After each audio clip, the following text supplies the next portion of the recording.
Mais um programa Direito em Pauta. É o nosso 41º programa, com muita alegria, com muita honra, iniciando esse programa de número 41, nosso segundo ano. Iniciamos em 2020, no momento da pandemia.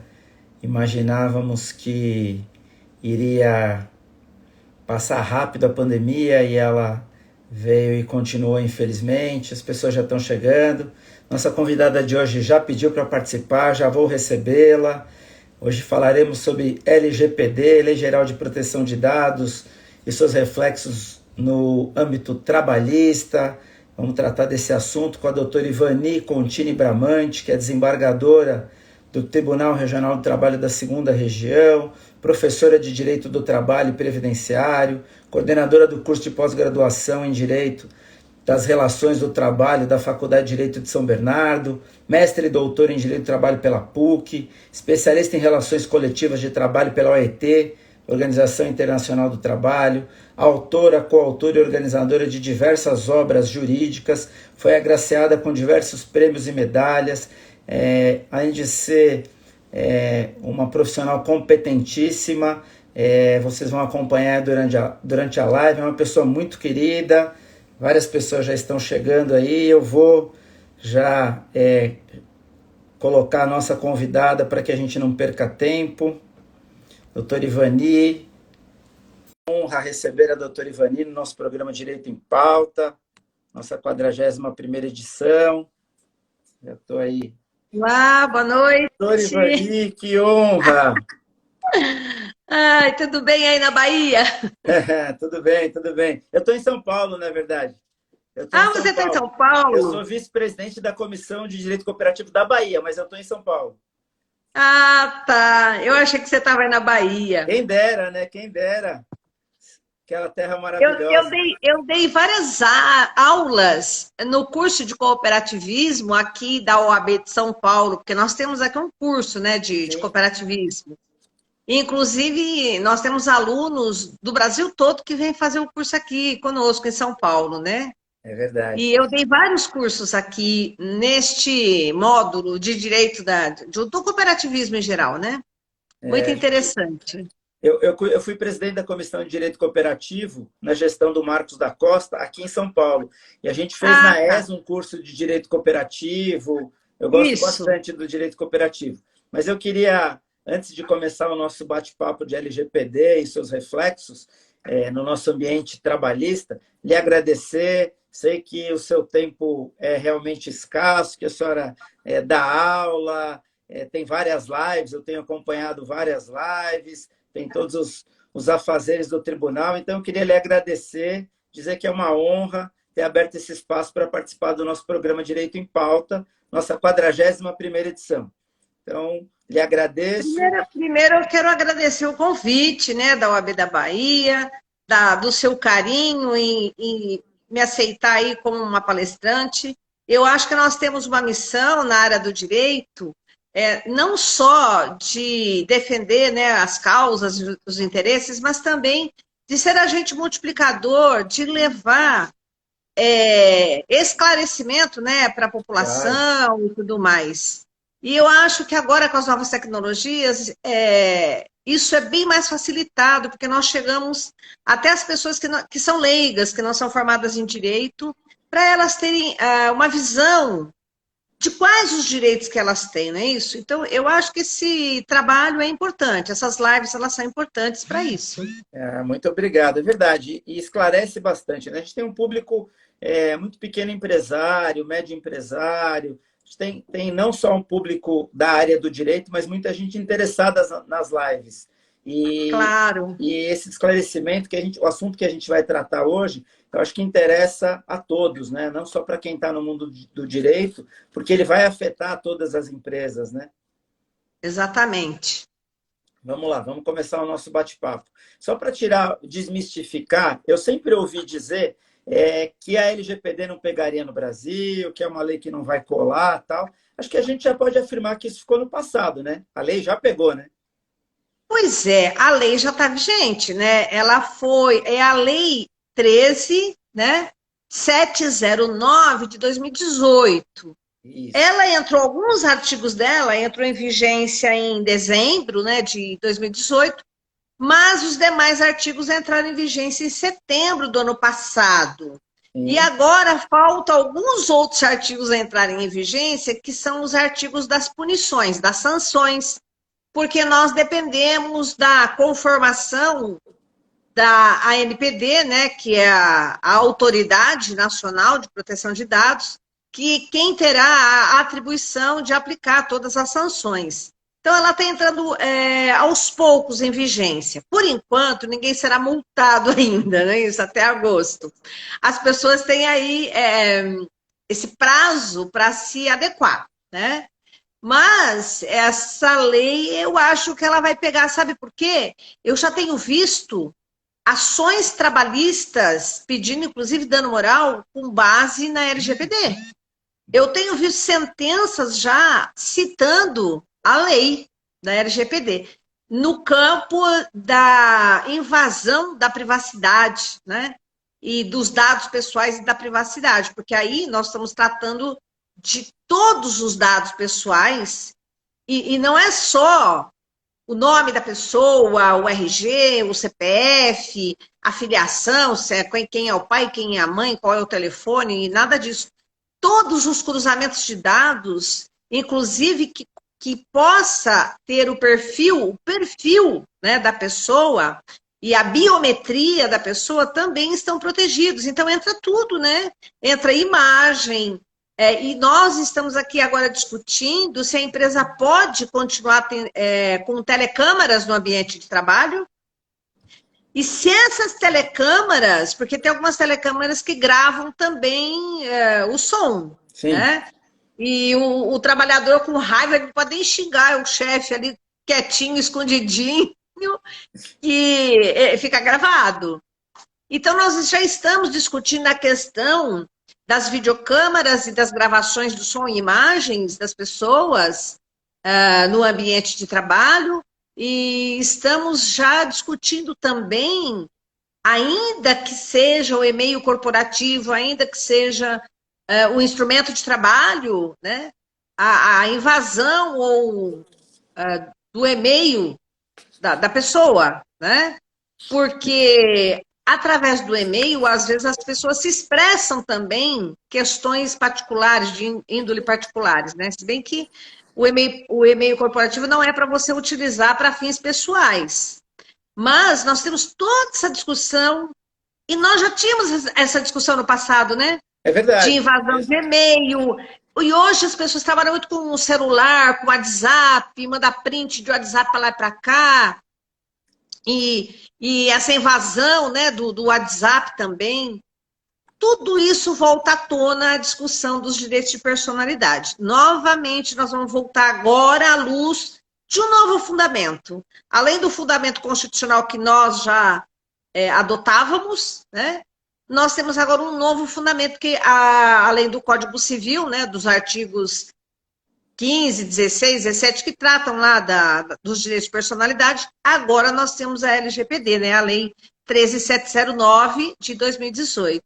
Tá. Então, os direitos de personalidade renovados, vamos dizer assim, quanto aos seus fundamentos. Tá. Aproveitando esse gancho, na sua visão, a LGPD proíbe o monitoramento dos e-mails? Ela não chega a esse ponto, né? Ela proíbe o empregador de monitorar o e-mail, ela chega a proibir o empregador de utilizar as câmeras, de utilizar esse monitoramento, ou ela exige... Não. Acho que a gente perdeu... Voltou. Eu estou firme aqui. A sua que caiu um pouquinho, não foi? Isso a sua conexão. Mas tá bom, voltamos. O importante é que nós voltamos. Eu fazia a seguinte pergunta. A LGPD, ela tem o condão de proibir o monitoramento dos e-mails e de proibir as câmeras, ou ela só exige que se obtenha o consentimento do empregado, que já se exigia anteriormente, né? Só essa questão, se ela tem o condão de proibir. Olha, na verdade, a LGPD nem trata das relações de trabalho especificamente, né? A LGPD é uma lei geral de proteção de dados em todas as relações jurídicas. seja na relação do consumidor, seja a relação professor-aluno, né, da faculdade com o aluno, em todas as relações onde haja coleta e tratamento de dados. Todas as relações.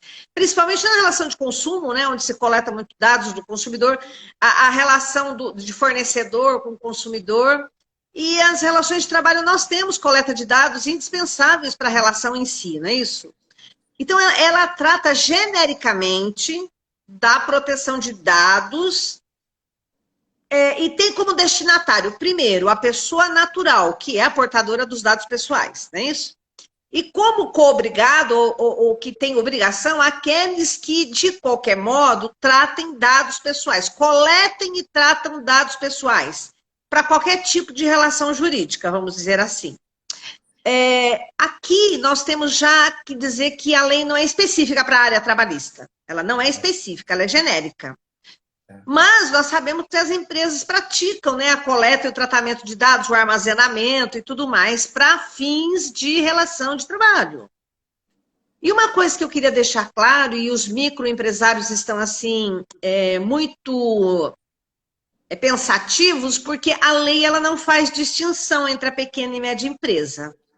Ela trata grande, pequena, média empresa, todo mundo é igual, não há uma distinção de tratamento, nem com relação às multas e às sanções. Eu vi que está correndo um projeto de lei para adequar, né? A LGPD nem entrou em vigor direito ainda, já estão querendo mudar alguma coisa, para tratar as pequenas e médias empresas de modo diferenciado. Porque na Europa, né, a Lei Geral de Proteção de Dados da Europa traz uma distinção com relação às pequenas e médias empresas, e nós não cuidamos deste assunto aqui, principalmente na questão das sanções, que poderiam ser de modo diferenciado, né? Sem contar que as grandes empresas, elas terão seus próprios departamentos de coleta de dados, de tratamento de dados, e as pequenas e médias empresas, certamente, elas terão que terceirizar esse serviço. Não faz sentido uma pequena empresa com 10 empregados, 20 empregados, 30 empregados, ter, né, um CEO, ter lá o operador, tratador de dados, toda aquela estrutura dentro da sua empresa só por conta de coleta de dados de 10 empregados. Não é isso? Ela certamente vai passar esse trabalho, esse serviço para uma startup que vai cuidar disso. Hoje, praticamente, as pequenas e médias empresas, quem faz toda a operação de coleta de dados é o escritório de contabilidade, né? Que faz lá a folha de salário, que faz a contratação. Então, esse escritório de contabilidade certamente vai ter alguma parceria com alguma startup para cuidar deste assunto. Porque não faz sentido cada empresa ter que cuidar disso assim. Já existem muitas startups hoje oferecendo esse tipo de serviço. Tem algumas startups que oferecem serviço só com relação à folha de pagamento, os dados da folha de pagamento, outras só com relação à contratação. E algumas startups oferecem serviços só da segurança dos dados. E eles mesmos simulam hackeamento para verificar se os dados são ou não seguros. Porque o principal problema aqui da LGPD é cuidar da segurança, né? Porque não é nem a coleta de dados. Para coletar dados é necessário. Nós temos 2 tipos de dados, né? Os dados pessoais normais e os dados pessoais sensíveis, né? Então, o nome da pessoa é um dado pessoal normal, mas, por exemplo, a filiação partidária, a opção sexual, a raça, a origem, né? Os dados da saúde, isso já é considerado dados sensíveis. Então a gente tem uma diferença, isso é importante, cara, a gente tem uma diferença já na nomenclatura e na identificação dos dados. Eu tenho os dados pessoais, normais, e os dados pessoais sensíveis. A gente tem uma diferença importante que gera, inclusive, um tratamento diferente. O tratamento dos dados também é diferente. Inclusive, o tratamento dos dados... A segurança tem que ser maior. E outra, nós temos os princípios, né, da LGPD. Então, nós temos 10 princípios na lei. O grande primeiro princípio é a finalidade. a empresa vai coletar dados com qual finalidade? Qual é a finalidade, né? Depois, a questão da adequação.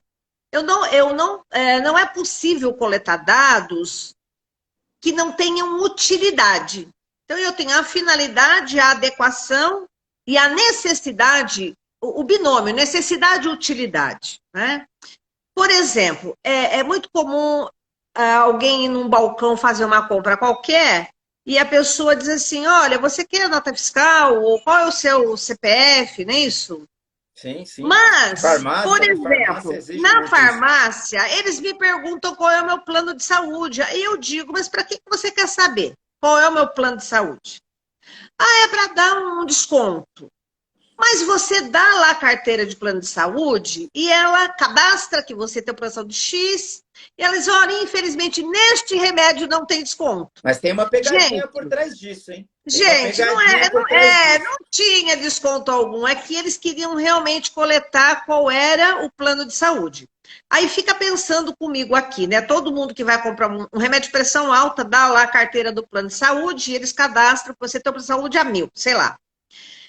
Esses dados podem ser compartilhados e o plano de saúde, ele pode, pelo remédio que você está comprando, já fazer um cruzamento de dados de quantas vezes você foi no médico e olha o remédio que você está comprando e tudo mais. Olha, essa pessoa tem problema. Então, quando eu for renovar, isso pode servir de dado para seleção de risco, né? E nesse caso, E existe uma. até de aumentar o valor do plano de acordo com o índice de sinistralidade. Então, eu posso ou aumentar o valor do plano ou excluir esse indivíduo do meu plano na próxima vez que for lá renovar, porque não me interessa ter alguém que tenha doença X no meu plano. Então, é esse o cuidado que nós temos que ter, né? Porque o problema não é nem coletar dados, doutor. O problema é a mineração de dados e o cruzamento deles. O cruzamento desses dados. Né? Porque é possível, através de dados esparsos, fazer a mineração, que a gente chama, e depois cruzar e formar um perfil da pessoa. Né? E através desse perfil, é possível programar hoje as novas tecnologias pelo algoritmo, e o próprio algoritmo exclui aquela pessoa, né, de determinadas benesses, ou do plano de saúde, ou de determinada relação jurídica. E isso é uma questão tão velada que o titular desses dados nem fica sabendo que ele foi excluído, entendeu? É interessante o seguinte, essa questão do plano de saúde com a farmácia, será que acontece ou será que não acontece? Depois eu vou até passar pelo meu Instagram, uma rede de farmácias do Nordeste, ela sofreu uma fiscalização e uma ação, inclusive, por compartilhar os dados com o plano de saúde. É uma ação específica, eu não vou citar qual é a operadora. Não, mas isso acontece mesmo. Aí é que tá. Havia exatamente o seu exemplo, o compartilhamento de dados com o plano de saúde. E aí o que o plano de saúde usa também? Ele usa também para negar, alegar fraude na declaração de saúde, porque tem problema na declaração de saúde e na admissão, obrigatoriamente, quem está se propondo a contratar o plano tem que declarar todos os problemas. E aí ele você vai ter com doença pré-existente, né? Então, é só para deixar claro que isso realmente acontece, não é nenhuma suposição. Isso acontece efetivamente. E aí, pelo que a gente entende, a senhora pode me ajudar nisso, esse compartilhamento de dados hoje não pode mais, está proibido pela LGPD. Não pode. Não pode. Sem o consentimento, não. Então, olha só, eu estava falando aqui dos princípios. Eu tenho o princípio da finalidade, da adequação, da necessidade / utilidade. Aí nós temos o princípio do livre acesso. Quando o titular do dado fornece o dado para alguém, ele tem o livre acesso para saber o que está sendo feito com aqueles dados, que é o princípio do livre acesso. O indivíduo, o titular do dado, ele pode o tempo todo solicitar informações, né? Uma das listagens dos direitos do titular é solicitar informações, se ele deu consentimento, revogar o consentimento a qualquer tempo, né? Nós temos que ter a questão da qualidade dos dados, nós não podemos ter dados desqualificados. não é possível coletar um dado e trabalhar com ele sem ter certeza que aquele dado é verdadeiro. Hoje nós temos milhares de fake news, não é verdade? Então, você pode coletar o dado de uma pessoa no seguinte sentido, ou num determinado perfil, quando aquele perfil não é verdadeiro, e a empresa trabalhar com aqueles dados num perfil não verídico. Uma coisa muito comum é lá o SPC, que consta que a pessoa está devendo, mas ela já não deve mais, né? Ou que consta que ela está devendo, ou que consta que ela fez uma dívida, quando fraudar o cartão de crédito dela, não foi ela quem fez a dívida. Hoje nós temos milhares de empréstimo consignado do trabalhador que acaba de se aposentar, ele nem recebeu a carta do INSS ainda, mas ele já recebe na casa dele, por WhatsApp, por e-mail e tudo mais, a oferta de empréstimo consignado. As pessoas ficam sabendo, né, da financeira lá, ficam sabendo antes mesmo do segurado de que ele conseguiu a aposentadoria. E, às vezes, existem empréstimos fraudulentos, né, de empréstimos consignados, e que a pessoa nem está sabendo disso, né, e cai lá na conta do indivíduo, e o indivíduo já tirou o dinheiro, ele fica no cheque especial, ele fica devedor, e dali a pouco o banco está cobrando, ele nem sabe do que está acontecendo. O que aconteceu? Isso são cruzamentos de dados que vazam, né? E nós temos aí milhares de danos à sociedade como um todo. O aposentado, ele é sempre vítima, né, do vazamento de dados. E teve uma época que aqui na Praça da Sé, o pessoal vendia atestado de saúde, vendia convenção coletiva de trabalho, atestado de saúde, CPF, RG, o que você quisesse, né? E ainda vendia a lista, né, do imposto de renda, de todo mundo lá do imposto de renda. Então, esses dados, eles eram comercializados. E é justamente isso que não é possível mais. Pensa comigo, doutor, os direitos de personalidade, que são direitos da intimidade, da privacidade, quando eles são minerados e coletados e tratados, isto é uma matéria-prima de graça. E as pessoas ganham dinheiro em cima disso, né? Ganham dinheiro em cima disso, através dos seus dados pessoais. Então, não é possível mais ter o comércio, a exploração econômica dos dados pessoais. É disso que nós estamos falando.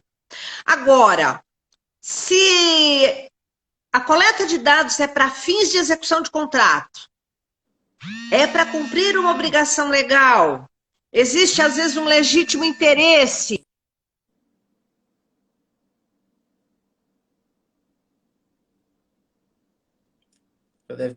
Já volta, deve ter entrado uma ligação. A doutora já volta. Normalmente, quando entra a ligação, acontece isso. Entrou uma ligação aí. Entrou uma ligação aqui. Entrou. Faz parte, fica tranquilo. Minha mãe que está me ligando. Quer atender, fica à vontade, a gente sai e volta. Não, nós vamos continuar aqui, depois eu ligo para ela. Ela está ligando de novo, vou recusar.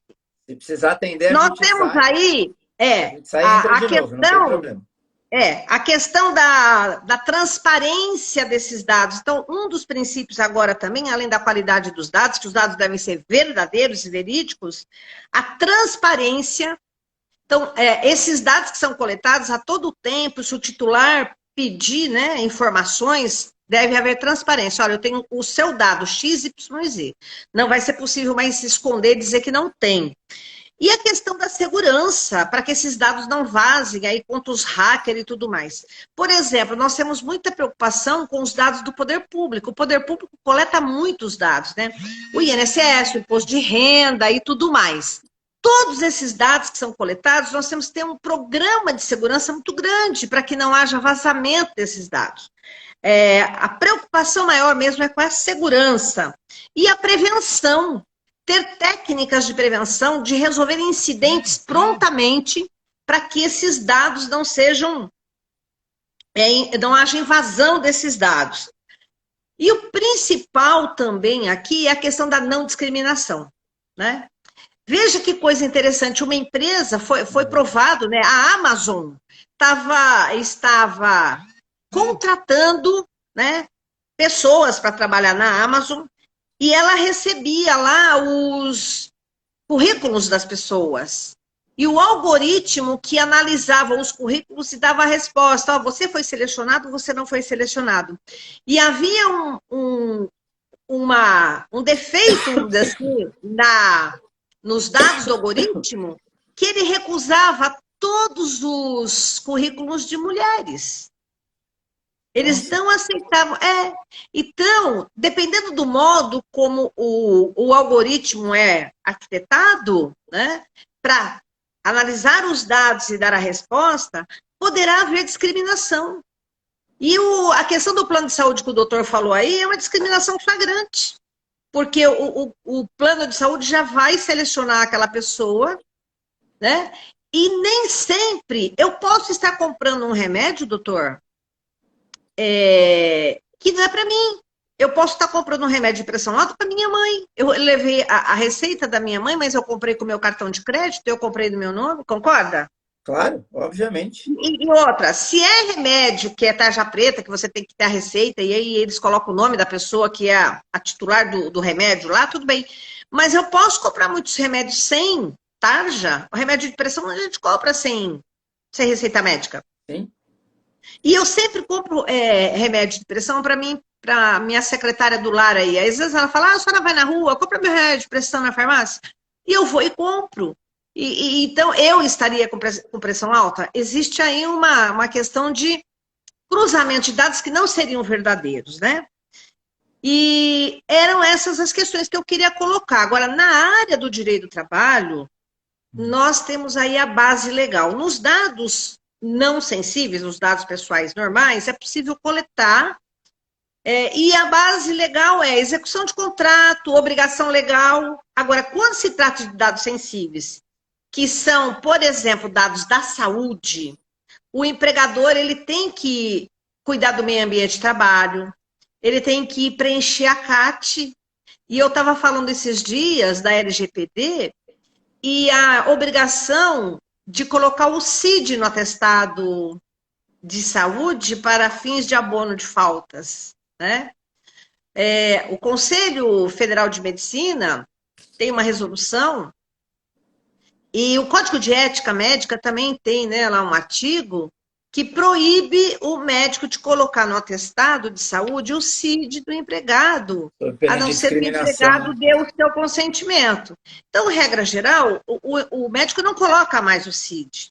Mas quando você chega na empresa, a empresa diz assim, olha, para abonar a falta, eu preciso do CID. Mentira, para abonar a falta, ela não precisa do CID.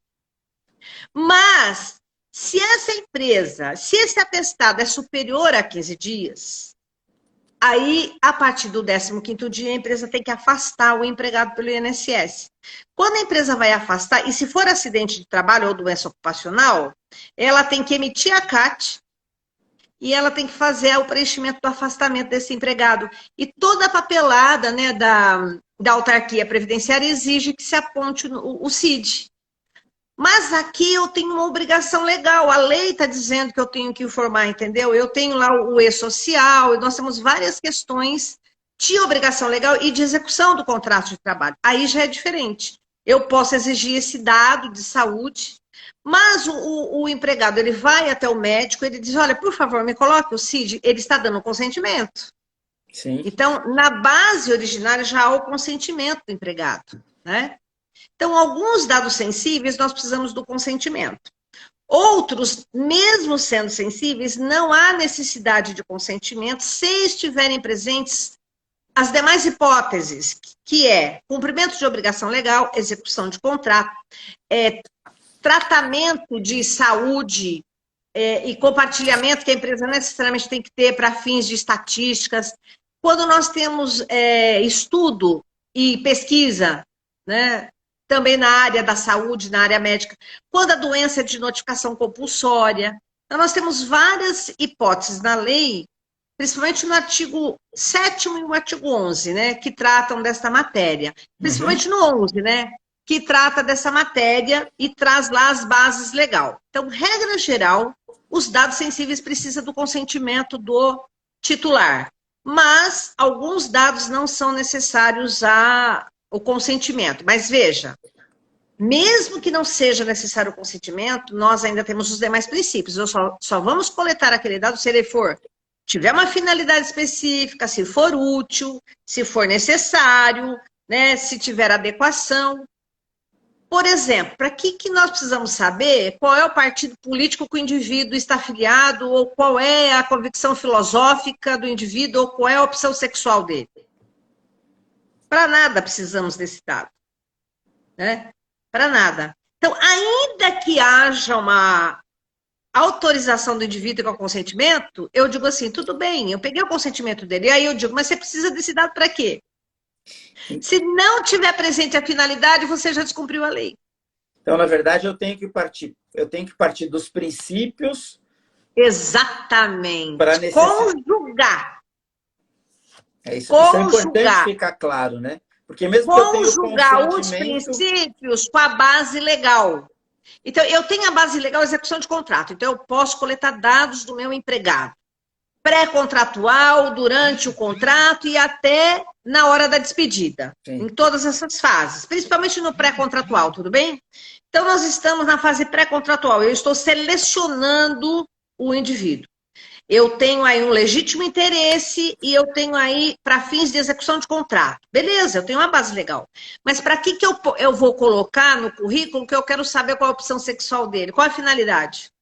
Não existe uma finalidade. Sim. Embora eu tenha a base legal, não existe a finalidade. E aqui entra a questão do abuso. O abuso do poder. O abuso do poder. Nós temos limites. Os dados podem ser coletados, é necessário ter uma base legal, ou consentimento, ou uma outra base legal, mas ainda assim conjugado com os 10 princípios que nós falamos aqui, né?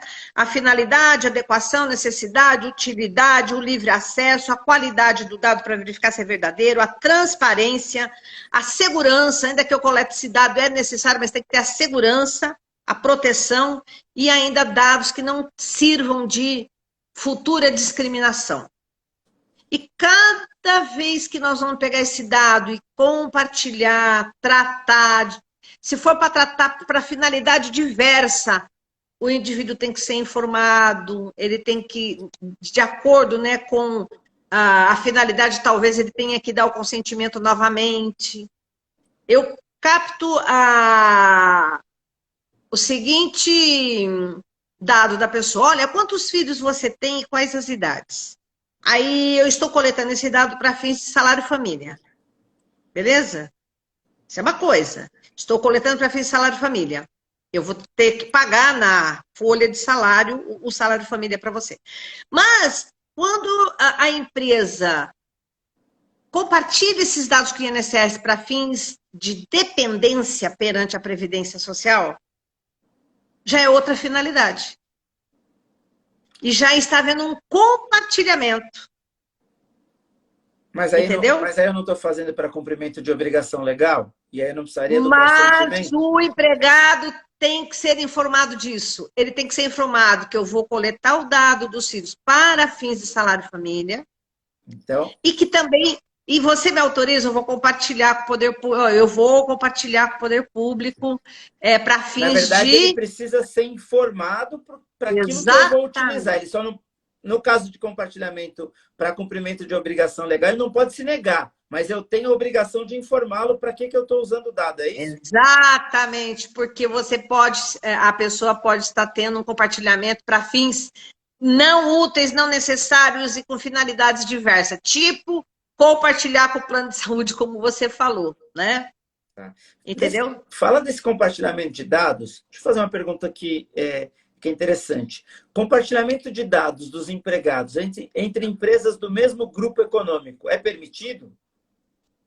Pois é, nós temos todo um arcabouço também sobre o compartilhamento.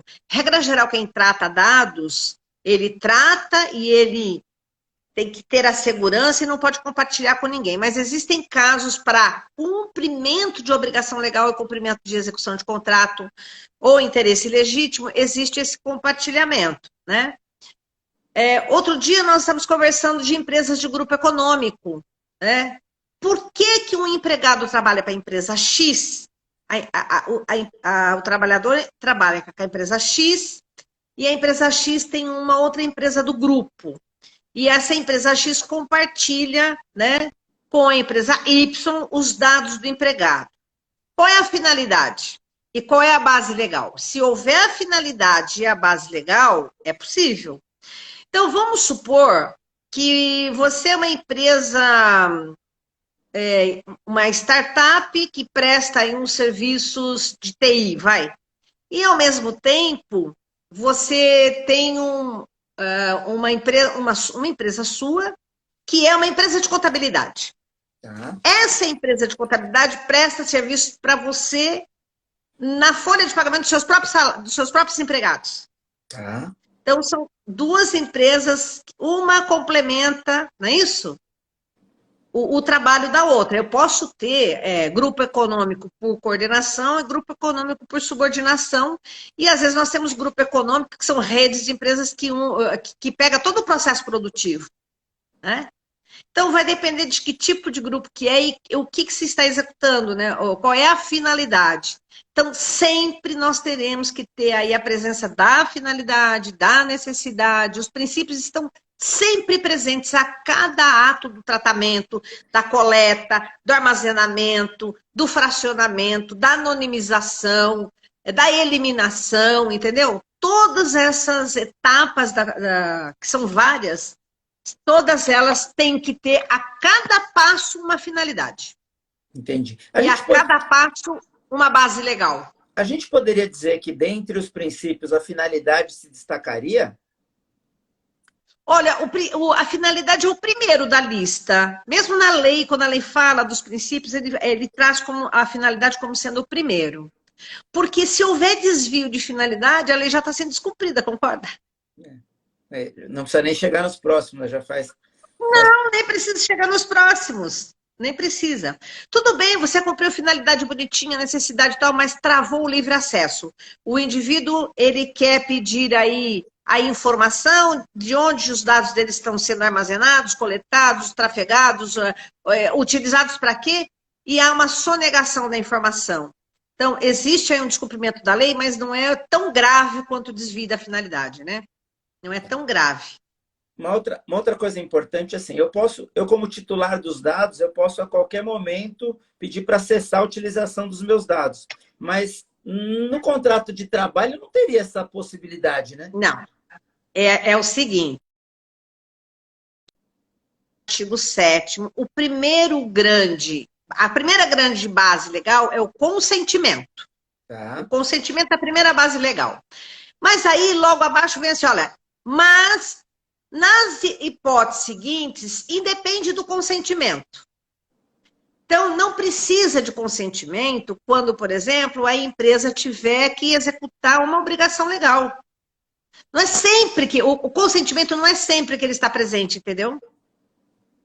Não é sempre que o consentimento está presente. Se a empresa tiver uma obrigação legal a cumprir, necessariamente ela vai coletar o dado independentemente do consentimento. Agora, aqueles dados que você fornece na farmácia quando você vai comprar o remédio, você não precisa dar dado nenhum na hora que você vai comprar o remédio na farmácia, e principalmente quando é um remédio sem receita. Concorda? Sim. Você não precisa nem dar o seu CPF, seu RG, nada. Eu quero comprar um shampoo e acabou. Não preciso dar dados nenhum. Na medida em que você concede o seu consentimento, você pode revogar a qualquer tempo. Mas quando a empresa ela está baseada numa execução de contrato, num dado de base legal, o consentimento aí não funciona, né? Não tem como, porque a empresa é obrigada e não cabe a revogação do consentimento. Por isso que a gente diz o seguinte, veja bem quando é que a empresa vai coletar só com base no consentimento. Nós sugerimos para a empresa pegar o consentimento em tudo, mas, ao mesmo tempo, usar mais de uma base legal na hora que ela vai tratar o dado, entendeu? Além do consentimento, ela também usa a execução do contrato, a obrigação legal, o legítimo interesse, estudos, né? A questão do estudo e pesquisa. Ela encaixa no consentimento e mais algum. No consentimento tem mais alguma outra base legal. Às vezes ela tem até uma forma de proteção. Porque se o trabalhador revogar o consentimento, você ainda tem outra base legal que te sustenta, né? Na verdade é isso. Tá.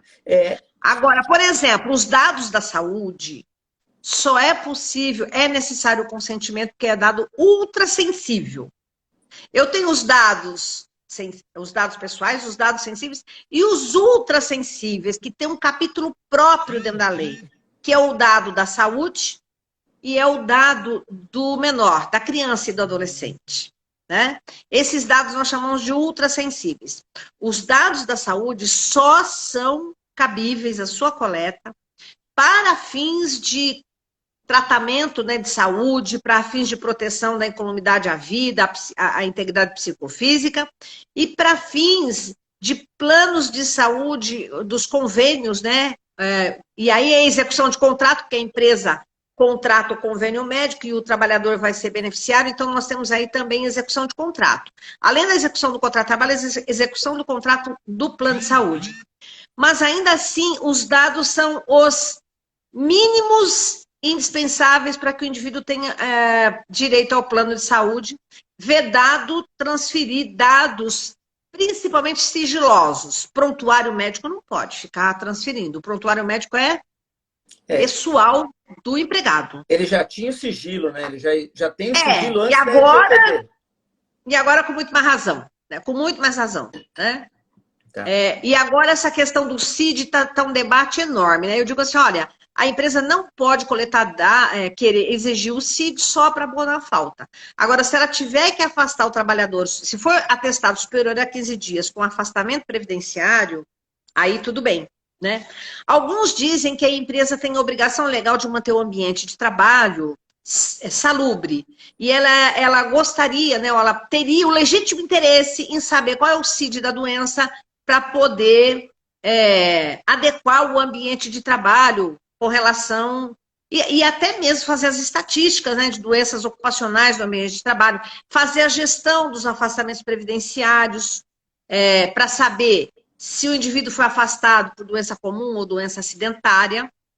E hoje nós temos a lei previdenciária, né, a reforma previdenciária, ela foi regulamentada pelo decreto 10.420, e tem um artigo lá no decreto novo, né, previdenciário, que diz que a empresa pode entrar no site do INSS e seguir qual foi o benefício concedido ao seu empregado, e se foi B91 ou B31, e também a empresa pode, inclusive, recorrer para desclassificar, né, de acidente de trabalho para acidente comum, e a empresa pode fazer um segmento das aposentadorias e tudo mais, onde ela tem esse legítimo interesse, e a lei assegurou esse legítimo interesse dela. Então, aí nós teríamos uma base legal, que é o decreto, e mais o legítimo interesse da empresa em saber se o trabalhador está ou não acometido de doença ocupacional e qual seria o CID, para ela poder cuidar do meio ambiente de trabalho e evitar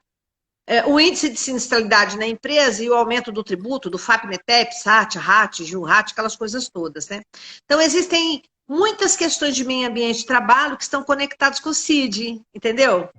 Mas nós vamos ter que estruturar isso dentro da empresa. Mas eu compartilho dessa posição que a empresa teria o direito de saber o CID, porque é até uma visão simplista. O interesse da coletividade do meio ambiente de trabalho se sobrepõe ao interesse individual daquele empregado que não quer divulgar o CID da sua doença. Mas sem o originário consentimento do empregado pedindo para que o médico coloque, nada vai acontecer. Não, mas eu estou dizendo que a empresa poderia sim exigir do empregado que ele consentisse o médico a trazer o CID.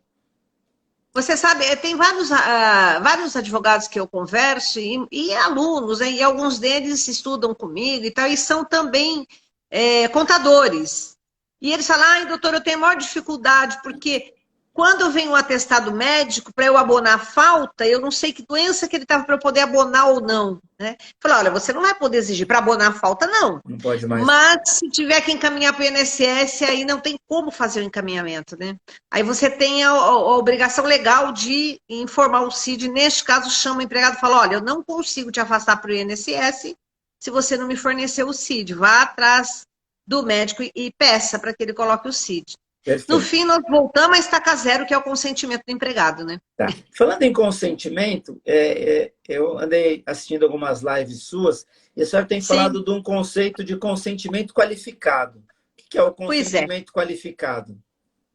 Pois é, o consentimento, não mero consentimento, né? É o consentimento informado. Eu digo assim, você pode me dar os seus dados, porque eu vou usar os seus dados para isso, isso, isso, isso, isso. É informado. E não é só um consentimento informado, é um consentimento. Ele é informado não só no momento da sua captação, mas ele é informado o tempo todo. Então, eu informo o que eu fiz com os seus dados. Depois, se eliminou os dados, eu tenho que informar que os dados foram eliminados. Se o dado já teve a vida útil dele, o proveito dele, e ele não importa mais. Por exemplo, a empresa está captando o currículo das pessoas que está na fase de contratação. Tudo bem? Terminada a fase de contratação, teria que haver a eliminação e o descarte de todos os currículos. Você não pode fazer um banco de Essa era uma das currículos no futuro. minhas perguntas. Realmente não Não pode, né? pode, não pode, porque cumpre. De novo, a finalidade. Qual era a finalidade? Era a seleção. Terminou o processo seletivo, o indivíduo não foi selecionado, não. Então, não há sentido que a empresa fique com esses dados. Ela tem que descartar. E informar o fulano, olha, seus dados foram descartados. Entendeu? E acaba também aquela questão que eu trabalhei em departamento pessoal no começo, lá na minha juventude, acaba aquela coisa de ligar para um outro colega, tem algum currículo aí? Estou precisando de uma pessoa tal, tem algum currículo aí? Aí mandar. Agora não pode dizer, esse compartilhamento de currículo que nem se falava de proteção de dados, na verdade, isso acabou, né? Eu não posso mais Pois pegar, eu não posso nem Se guardar. você tem uma empresa do grupo, vamos supor que você tem uma empresa aqui e outra no Rio Grande do Sul, as duas fazem a mesma coisa e uma no Rio Grande do Sul. Aí pega o currículo daqui, manda para. Não está precisando aqui, mas está precisando no Rio Grande do Sul, você manda o currículo para o Rio Grande do Sul. O indivíduo tem que dar consentimento, ele tem que ser informado que vai ser compartilhado. Concorda? Qual era a finalidade? Era a seleção na empresa A, pura e simples. Não fui selecionada na empresa A e a vaga foi preenchida hoje, não faz mais sentido, você tem que descartar tudo. A não ser que a empresa diga assim, olha, estou coletando seu currículo para fins da vaga X, que está aberta, e para futuras vagas que vierem a ocorrer no prazo de 6 meses. Então, significa, vou manter num banco de dados o seu currículo por 6 meses. É possível? Sim, desde que você diga qual é a finalidade e pegue o certificado. Não é qualquer consentimento. É um consentimento que nós não temos dúvida. Ele é formal. Ele é um consentimento por escrito. Ele é um consentimento destacado. Sabe, você lembra das cláusulas de adesão que nós fazíamos destacado a cláusula de arbitragem, por exemplo, que a pessoa assinava o contrato e depois assinava a cláusula de arbitragem separadinha? É mais ou menos isso que nós estamos falando. Não coloca lá, entendi. É com destaque, é uma cláusula de consentimento com destaque e com ciência inequívoca, né? Uma ciência inequívoca e um consentimento informado. E não é informado só na hora da captação, é o informado de cada passo que se trata o dado, se elimina, se compartilha, nós vamos informando a pessoa o tempo todo.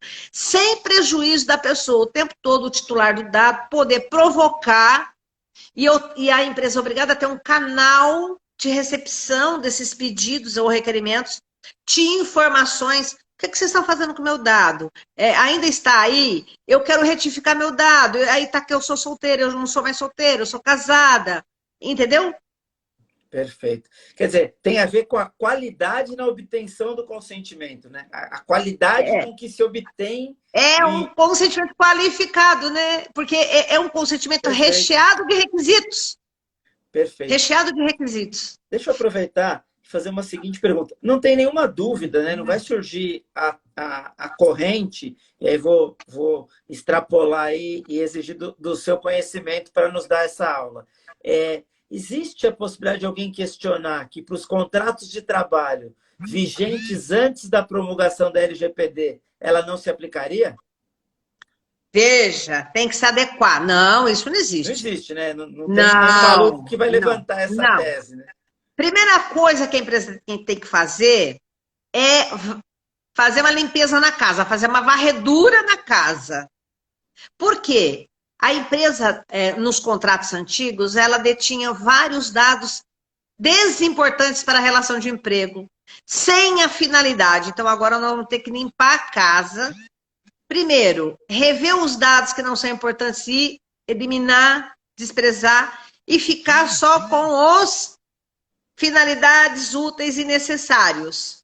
Dentre esta limpeza e ficar só com aqueles que têm finalidade que são úteis e necessários, como nós temos a questão da transparência, aí você pega o consentimento do empregado e diz, olha, eu vou ficar com estes dados seus, assina aqui que você está ciente disso. Entendeu? Então, todas as empresas estão cuidando de fazer um aditamento nos contratos de trabalho dos indivíduos. Eu estou escrevendo um livro sobre proteção de dados e eu fiz um modelinho de termo de consentimento. É um modelinho do termo de consentimento separadinho. Eu vou até colocar no anexo do meu livro. Que as empresas poderiam pegar. Assim, olha, a empresa mantém os dados X, Y, Y, Z, né? Relação ao seu, e o fundamento da manutenção desses seus dados é para a finalidade de execução do contrato de trabalho, compartilhamento de dados com a Previdência Social para fins de benefícios previdenciários e para fins de dependência, compartilhamento dos seus dados com o imposto de renda, compartilhamento dos seus dados com a empresa de contabilidade que faz a sua folha de pagamento, entendeu? E ela faz um termo de consentimento e explica tudo isso e o empregado assina embaixo. Perfeito. Isso para os contratos antigos seria necessário fazer essa adequação. Por quê? Porque senão a empresa pode ser questionada, né, a qualquer tempo. E outra, existem muitos dados, e agora esses dados eles teriam que ser armazenados de forma diferenciada por causa da segurança, né? Então, o armazenamento, o tratamento, o armazenamento desses dados deve ser de forma segura. Porque se houver vazamento desses dados, nós temos uma carga de responsabilidade. Você viu esses dias que vazou dados e eles disseram que foi do SPC, né? Do Serasa. Já tem lá, acho que uma ação civil pública do Ministério Público, eu não sei de quantos milhões que né? Mas já tem aí, e essas ações, elas serão ações milionárias. E o Ministério Público está de olho nessa questão, sim, né? Sim. Tem uma pergunta do Messias, eu acho que nesse caso poderia. Se as entidades de classe, os sindicatos, poderiam manter banco de currículos em seus sites. Se a finalidade do consentimento for essa, eles poderiam? Olha, vai ter que ter o consentimento do empregado para isso, porque a finalidade de manter o currículo no seu site é para ofertar, para as empresas terem acesso ao currículo, não é isso? Provavelmente isso. Você não pode hoje coletar dados com fins econômicos, principalmente dados de saúde, né? Dados de saúde, dados, né, de menor de idade, criança e adolescente, é vedada a coleta de dados para fins. Então, esse site deveria ser um site de utilidade pública e sem cobrar, né? E acabou a comercialização de banco de dados, né? Sabe outra coisa que a gente estava discutindo?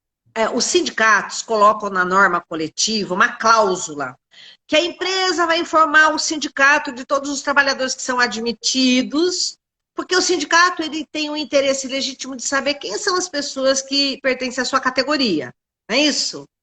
E também até para cobrar a contribuição sindical. Agora está essa questão aí que não pode cobrar contribuição sindical, só de quem é sócios. E às vezes, o sindicato também quer fazer um crivo de quais os empregados que foram despedidos, para ele verificar se foram pagas as verbas rescisórias, se vai homologar no sindicato, porque às vezes tem cláusula que vai homologar a rescisão ainda no sindicato, embora a lei não exija mais. Essas cláusulas nós estamos discutindo se elas são válidas agora perante o LGPD. Porque como pode a empresa compartilhar dados com o sindicato, que antes a empresa compartilhava, né? Cumprindo norma coletiva, mas não vai mais poder ter essa cláusula sem o consentimento individual do trabalhador. Vai ter que adequar o contrato de trabalho quando o empregado for admitido. Olha, nós teria que ter o consentimento já no contrato de trabalho, na admissão. Pois é.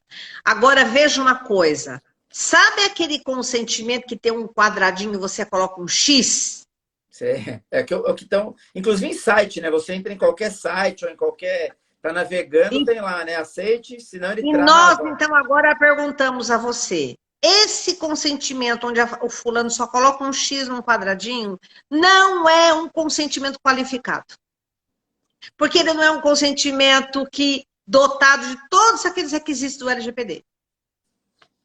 Entendeu? Perfeito. Exatamente isso. Então, nós temos que fazer adequação no contrato de trabalho também nas relações sindicais.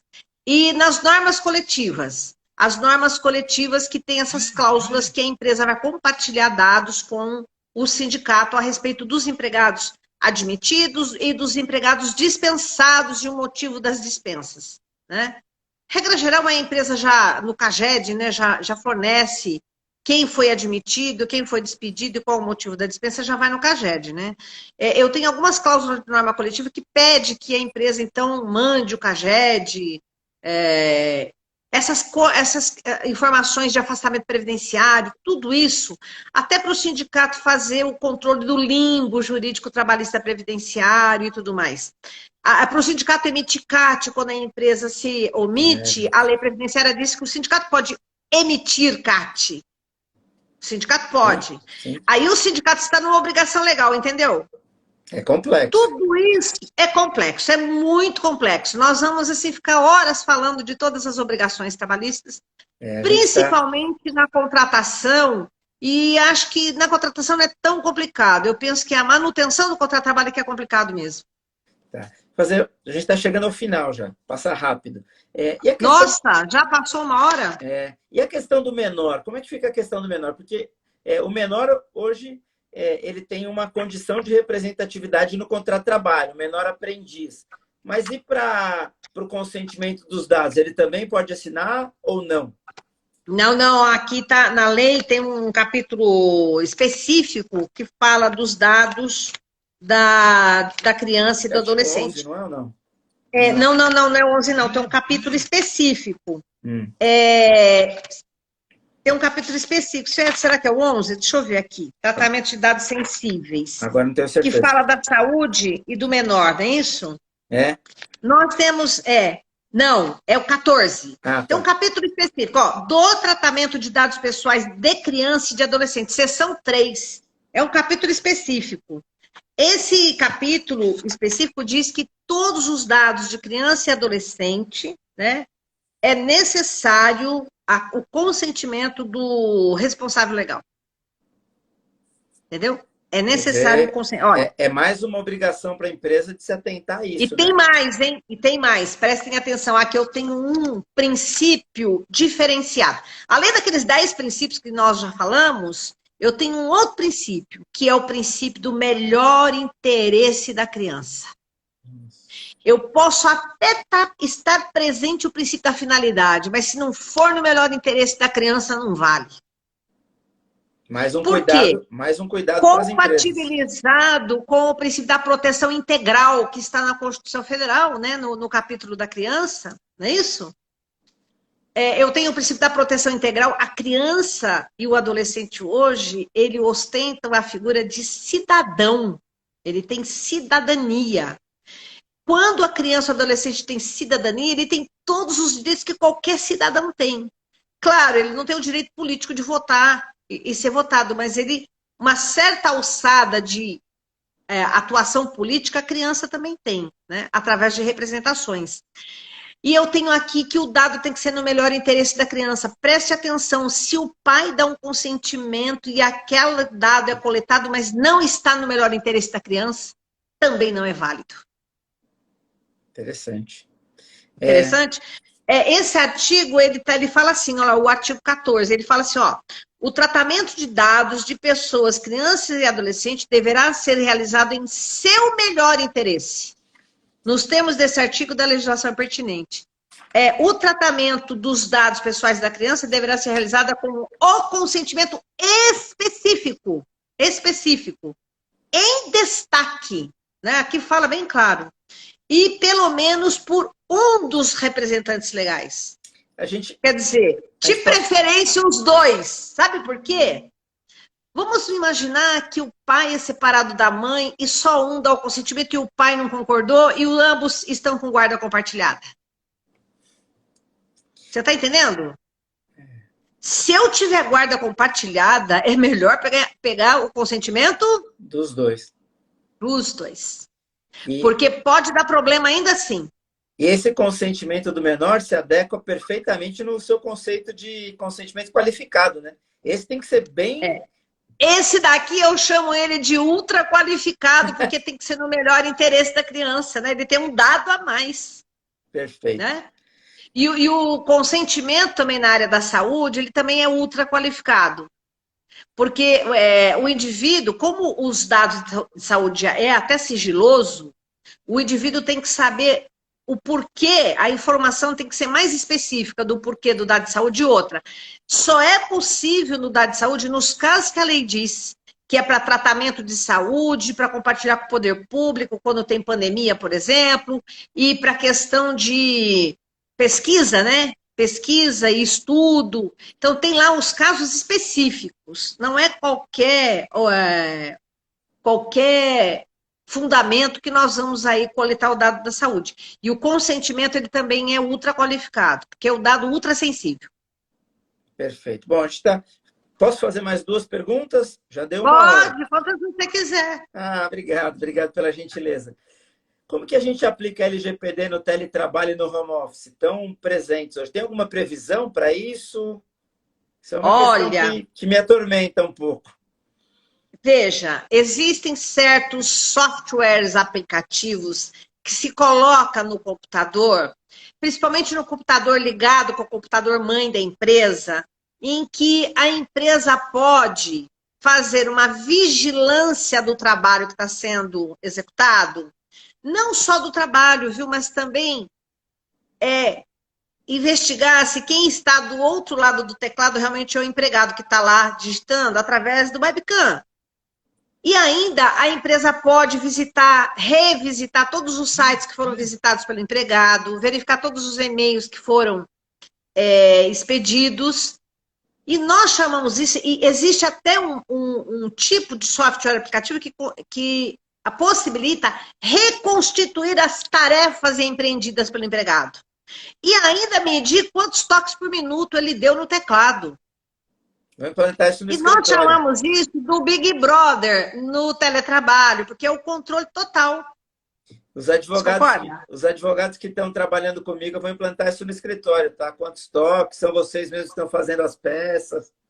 Exatamente isso. Então, tudo vai depender, doutor, de qual é o software aplicativo e como que o indivíduo está trabalhando. Se ele está trabalhando online, bidirecional, conectado com o computador mãe da empresa, se ele está online bidirecional sem estar conectado com o computador mãe da empresa, se ele está offline e ele de vez em quando fica online bidirecional só para mandar o trabalho que foi realizado e receber ordens. Existem vários tipos. Ou ele está offline o tempo todo, ele não está em contato bidirecional com a empresa e ele só conecta com a empresa quando ele vai mandar o resultado. Por exemplo, eu posso ter um vendedor técnico que usa o computador e ele vai no cliente, não é isso? E ele, então, lá no computador, ele já tira o pedido, já manda para a empresa, já tira a nota fiscal, ele já está bidirecional, ele entra lá no computador mãe da empresa, mostra a peça na tela do computador em terceira dimensão, e ele está ali, olha, posso dar o desconto? E a empresa já pode dar desconto de 10%. Ele está o tempo todo conectado, né? Ele tem um modem, um software aplicativo que está completamente conectado. Eu, por exemplo, eu trabalho no meu computador comum, eu faço os meus votos e eu mando para o tribunal, não bidirecional conectado com o computador mãe do tribunal, entendeu? Eu mando de outro modo, que eu não tenho um software aplicativo para entrar dentro da intranet do meu tribunal. Mas eu deixei o meu computador lá no tribunal, que faz isso. Mas se eu trouxesse esse computador para casa agora, eu entraria na intranet, em tudo que está lá, entendeu? Entendi. Inclusive, já dá para fazer a publicação direto daí da sua casa, né? Se tiver com o seu computador que entra lá, já dá para Com soltar. assinatura digital e tudo, né? Exatamente. Interessante. Então, eu tenho que fazer eu tenho que fazer uma outra, mandar de outra forma para lá, né? Tá. Mas nós vamos necessitar muito, doravante, de perícias tecnológicas, viu? Nas ações trabalhistas doravante. Seja por conta do teletrabalho, agora todo mundo está em home office, né? E home office é diferente de teletrabalho, tá, gente? Eu queria deixar isso claro. Isso é Nem importante. todo home office é teletrabalho, tá? Todo mundo confunde teletrabalho com home office, não é, né? O home office é trabalhar em casa. Eu posso trabalhar fazendo bolo em casa, posso fazer um monte de coisa em casa, né? Trabalho em casa significa home office. Agora, trabalhar em casa com as tecnologias da telemática, se eu tiver offline, não é teletrabalho. Eu posso estar online, unidirecional, né? Também não é teletrabalho. Só é teletrabalho quando nós estivermos online bidirecional, se comunicando com a empresa o tempo todo, mandando, né? Recebendo ordens e mandando o resultado do trabalho. Aí sim é Perfeito. É teletrabalho. importante essa diferenciação. É bem Porque, importante. por exemplo, nós temos secretária, né? A secretária está em home office em casa. Então, você desviou as ligações, cai tudo, ela atende o cliente na casa dela, depois ela passa para você aí o resultado. Ela está em home office, ela não está em teletrabalho. Concorda? Existem certos tipos de pessoas que estão trabalhando em casa que é incompatível com o teletrabalho, né? Teletrabalho é para quem trabalha com os instrumentos da telemática prevalentemente. Né? E que o trabalho realizado é através deste instrumento de trabalho que é... E esse instrumento de trabalho, ele é ao mesmo tempo instrumento de trabalho e instrumento de controle. Quando o seu instrumento de trabalho ele é bidirecional, como a gente diz, quando ele tem as duas funções, ele é bivalente, ele é instrumento de trabalho ao mesmo tempo ele é instrumento de controle, nós falamos que isso é teletrabalho, né? Olha uma coisa interessante, o Uber é um instrumento, o celular é um instrumento de trabalho e também instrumento de controle. E quem trabalha no iFood, essas plataformas digitais, eles controlam o trabalho através... O fulano é contratado pelo celular, recebe ordens pelo celular e é controlado, né, nas entregas que ele vai fazer, ou se ele demorou, não demorou, tudo pelo celular. Então, o instrumento de trabalho dele ali, ó, é um instrumento de contratação, de execução do contrato e de controle do contrato. Esse assunto é bem controvertido, né? Há Muito, vínculo, muito. não há vínculo, tem Pois é. subordinação, não tem subordinação. Essa questão acho que ainda rende uma live só para falar disso, né? Esse daí foi meu tema de doutorado, né? Eu falei sobre teletrabalho no meu doutorado e eu falei sobre ele em 2004. Nossa. E, portanto, faz 16 anos que eu falei sobre esse assunto. Parabéns pela visão. Lá atrás eu já estudei esse assunto, né? Nós nem tínhamos a lei aqui no Brasil ainda. Parabéns. Bom, não vou também tomar mais o seu tempo. Por mim, eu ficaria mais tempo aqui. Foi ótima a nossa live. Eu queria fazer mais uma pergunta. Sim. A LGPD, na sua visão, é uma norma positiva? A gente está preparado? Vou dificultar a pergunta. Ela é uma norma positiva. Não. A gente está preparado. Tem que prorrogar as punições considerando a pandemia para depois de agosto? Olha, ninguém conseguiu se preparar por causa da pandemia. Ninguém está trabalhando, as empresas estão fechadas.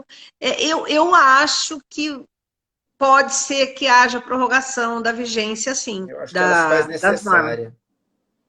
E outra, como tem esse projeto de lei que parece que vai ser adequado para as pequenas e médias empresas, se as pequenas e médias empresas tiverem um tratamento diferenciado, você concorda que a lei como um todo, então, ela não deve entrar em vigor já? Sim. E eu acho que elas devem ter mesmo um tratamento diferenciado, né? Não faz sentido. Mas então, se ela vai ter um tratamento diferenciado, já é caso de todos se adequarem a partir, então, da publicação desse projeto. E todos se igualarem e equipararem em prazo para ter um tratamento igualitário das pessoas na adequação. Mas... Outra coisa, as grandes empresas, as multinacionais, na prática, elas mais ou menos já cumprem o LGPD espontaneamente, porque você tem aí a Agenda 2030 da ONU, tem a Agenda 2030 da OIT, você tem a questão do compliance. As grandes empresas já têm compliance, e um dos compliances, né? Nós falamos de compliance em várias áreas, mas um dos compliance que nós chamamos é o compliance data labor, né? Que nós falamos, que é na área do trabalho. Sim. As empresas já têm o compliance nessa área. Né? Quase todas já têm, que é a privacidade dos dados no ambiente de trabalho. Só sobra mesmo para cumprir a lei agora as pequenas. Eu acho que a lei, até fiz a pergunta e vou tomar a liberdade de responder. Olha que ousadia. Claro. Eu acho que a lei é positiva, mas ela é muito equivocada quando ela coloca no mesmo barco o pequenininho, o dono do armazém, da quitanda e a multinacional, né? A lei não faz distinção. E aí eu acho que é um grande equívoco. Mas a lei é positiva até porque os dados são o petróleo do futuro, né? É isso que todo mundo diz, né? Os dados valem ouro. Olha, segundo reza a lenda, né? Vale mais do que o petróleo e vale mais do que o ouro. Porque hoje nós estamos na era da informação, né? E o valor informação hoje vale mais que petróleo e mais que ouro. É verdade. Né? Uma outra coisa que eu queria falar é os cuidados também, só para finalizar, a questão da terceirização, né? Sim. A terceirização. A empresa que contrata a empresa terceirizada, elas fazem compartilhamento de dados o tempo todo, concorda? Sim. Porque ambas têm que cumprir o meio ambiente de trabalho, ambas são responsáveis no meio ambiente solidário e no contrato de trabalho subsidiária, ambas têm responsabilidades. E elas compartilham dados o tempo todo, e elas coletam dados e passam uma para outra o tempo todo, né? Um outro cuidado que a gente fala é do compliance duplo, que é o compliance, você faz um compliance próprio da empresa e faz um compliance do parceiro também, né? Que é o due diligence, não é isso? É importante. Até porque... a dupla diligência. Eu estou falando sobre isso também, quando eu falo do compliance, data labor, que a questão da due diligence entra também a questão do poder público quando faz a terceirização. Eu quero dizer a você o seguinte, esses dias eu até reformatei uma ementa minha, quando eu julgo a questão de terceirização e a responsabilidade do poder público, eu já coloquei o dever de integridade e de cumprimento da LGPD na ementa do meu acórdão, tratando da terceirização e do due diligence. Caramba, interessante. Porque já tem até um decreto novo na área do poder público, exigindo que o poder público tenha um programa de governança e de transparência e de due diligence para cumprir todas as normatividades, e isso se aplica na terceirização. Concorda? Claro, 100%. Pois é. E a gente tem a questão da responsabilidade também, né? É isso! Por isso que nós estamos entrando com tudo na questão do LGPD, também na terceirização. Seja a terceirização do poder público e seja a terceirização nas atividades comuns, né, de uma empresa contratar outra de forma terceirizada, e essa transmutação e compartilhamento de dados dos empregados na terceirização. É muito legal esse tema também, viu? Bora fazer outra live quando a senhora tiver tempo para falar só disso. Vamos fazer uma live do LGPD na terceirização, especificamente. Eu quero tomar a liberdade de lhe convidar para ser figura constante aqui no programa Direito em Pauta. Adorei a live. Olha, a gente pode falar também do cooperativismo, porque eu fui do Ministério Público, sabe? Aqui. Eu fui do Ministério Público 13 anos, e quando eu entrei lá, nós combatíamos as cooperativas de produção e as cooperativas de trabalho no setor da cana, no setor do laranjal, do sucutrar. Aí nós fizemos um grande... Tudo começou lá. Aí nós fizemos um grande evento em Campinas e trouxemos parlamentares, o ministro Almir Pazanotto, trouxemos deputados estaduais, pessoal do INSS, surgiu até aquela figura de condomínio dos empregadores para contornar o cooperativismo. Tinha até nome, então, empresa Astro Rei. Ela botava. Eu estou lá no nascedouro do cooperativismo, na mudança da lei, do 444 da CLT. Todas aquelas coisas que aconteceram, eu fiz parte daquela história, né, do cooperativismo. Inclusive, na época, o Márcio, que hoje é da OCESP, né, ele era um meninão novinho quando ele entrou lá no cooperativismo, e hoje ele está lá em Brasília. Eu conheci ele desde o comecinho lá atrás, quando surgiu essa questão do cooperativismo. E hoje nós temos esse boom do cooperativismo no Brasil, né, principalmente no estado de Santa Catarina, né? Lá é cultural, né? Eu tive muitos enfrentamentos com o Ministério Público pela questão ideológica, mas a gente precisa ultrapassar isso, né? Falando de cooperativismo, ultrapassar. Não, hoje o cooperativismo é legítimo, né? Hoje mudou aquela visão, né? Ainda bem. Falando de cooperativismo, eu queria até aproveitar para cumprimentar o doutor Otero, que está nos assistindo e nos prestigiando. Ele foi presidente da Comissão de Cooperativismo da OAB também. Que bom! Um abraço para ele. Ele está aí também. Queria aproveitar e desejar uma boa noite para ele. Doutora Ivani, que honra, que alegria, que aula. Saí da live sabendo muito mais do que o que eu entrei, e aí pelos comentários todos também. Já estamos aqui há 1h16, vou lhe liberar, já tomei bastante do seu tempo.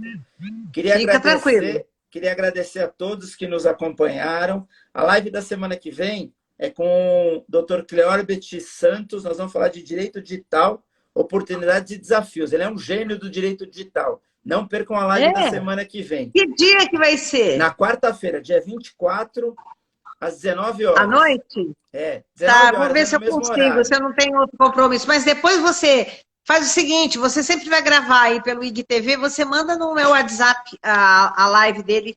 Mando se eu não conseguir assistir, aí depois eu assisto. Mando sim. Eu queria lhe agradecer. Eu tenho interesse nesse assunto também, porque a gente está falando sempre nas lives de provas digitais, né? É verdade. Bom, vamos lá. Eu queria lhe agradecer de coração. Foi uma honra, uma alegria, um privilégio. Pedir para as pessoas que estão em casa se cuidarem. O momento é complexo, o assunto é triste, muita gente perdendo a vida.